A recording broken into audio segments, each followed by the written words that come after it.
December 2న Bhadradri Kothagudem, Khammam, Nalgonda, Suryapet, Mahabub Nagar, Nagar Kurnool, Jogulamba, Gadwal, Narayanpet జిల్లాలో వర్షాలకు chance ఉందన్నారు. ఈ మేరకు ఆయా జిల్లాలకు ఎల్లో అలర్ట్ జారీ చేయగా ప్రజలు అప్రమత్తంగా ఉండాలని సూచించారు.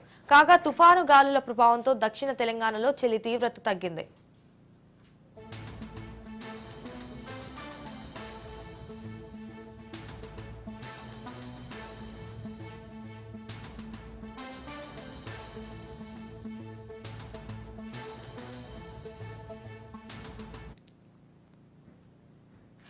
రైతుల్లో ఫెంగల్ తుఫాన్ ఆందోళన నెలకొంది. తుఫాన్ ప్రభావంతో పొరుగున్న ఆంధ్రప్రదేశ్లో అక్కడక్కడ జల్లులు పడుతుండటంతో ఖమ్మం జిల్లా రైతులు ఆందోళన చెందుతున్నారు. అయితే వరి కోతలు ముమ్మరంగా సాగుతున్న దశలో ఉన్నందు భారీ వర్షం పడితే తీవ్రంగా నష్టపోతామని భయపడుతున్నారు.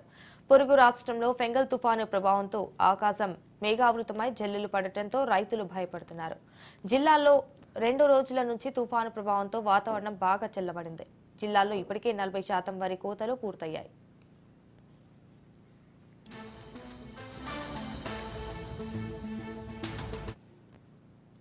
జిల్లాలో పలు ప్రాంతాలలో కోతకు వచ్చిన పంట నేలవాలింది. దానిపై వర్షం పడితే మొలకలు వచ్చే అవకాశం ఉంది. పొలంలో వాన నీరు బయటకు వెళ్లకపోతే నష్ట తీవ్రత పెరుగుతుంది. అయితే వాతావరణం వర్షం వచ్చేలా కనిపిస్తుండటంతో రైతులు కోతలు కోయకుండా యంత్రాల ద్వారా నూర్పిడి చేయిస్తున్నారు. ఏ క్షణంలో వాతావరణం మారి వర్షం పడుతుందేమోనని రైతులు ఆందోళన చెందుతున్నారు. కేంద్రాల వద్ద ఆరబోసుకున్న ధాన్యంపై పట్టాలు కప్పుకొని జాగ్రత్త పడుతున్నారు.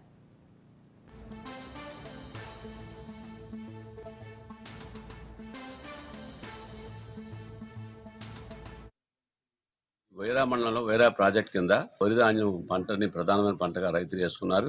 కొన్ని మోటార్ల కింద చివరి భూములు ఏటి పక్కన ఉన్న భూములన్నీ వరి పంట కోతకు వచ్చింది. అటు వచ్చిన వరి ధాన్యాన్ని రోడ్డు మీద పోసి ఆగం కాకుండా ప్రభుత్వం వెంటనే కొనుగోలు కేంద్రాలు ప్రారంభించి కొనాలని, కొనేటప్పుడు తేమని, తాళని అనేక ఆంక్షలు విధించి ఎలాంటి నిబంధనలు ఆంక్షలు లేకుండా పోసిన వరి ధాన్యాన్ని వెంటనే కాటా వేసే బాధ్యత ఈ తెలంగాణ ప్రభుత్వం మీద ఉంది. ఈ ప్రభుత్వం వెంటనే స్పందించి కొనుగోలు కేంద్రాలు తెరుస్తున్నా కానీ కొన్ని షరతులు పెట్టి రైతాంగాన్ని ఇబ్బంది పెట్టే పరిస్థితులు గతంలో అనుభవంలో చాలా చూసినాం. భవిష్యత్తులో రైతాంగాన్ని ఇబ్బంది పెట్టకూడదని, ఇది రైతు ప్రభుత్వం చెప్తున్న ప్రభుత్వానికి ఆచరణలో కూడా చూపించాలని విజ్ఞప్తి చేస్తూ ఈ వైరా మండలంలో వైరా ప్రాజెక్ట్ కింద వరి ధాన్యం పంటని ప్రధానమైన పంటగా రైతులు వేసుకున్నారు. కొన్ని మోటార్ల కింద చివరి భూములు ఏటి పక్కన ఉన్న భూములన్నీ వరి పంట కోతకు వచ్చింది. అటు వచ్చిన వరి ధాన్యాన్ని రోడ్డు మీద పోసి ఆగం కాకుండా ప్రభుత్వం వెంటనే కొనుగోలు కేంద్రాలు ప్రారంభించి కొనాలని, కొనేటప్పుడు తేమని, తాళని అనేక ఆంక్షలు విధించి ఎలాంటి నిబంధనలు ఆంక్షలు లేకుండా పోసిన వరి ధాన్యాన్ని వెంటనే కాటా వేసే బాధ్యత ఈ తెలంగాణ ప్రభుత్వం మీద ఉంది. ఈ ప్రభుత్వం వెంటనే స్పందించి కొనుగోలు కేంద్రాలు తెరుస్తున్నారు.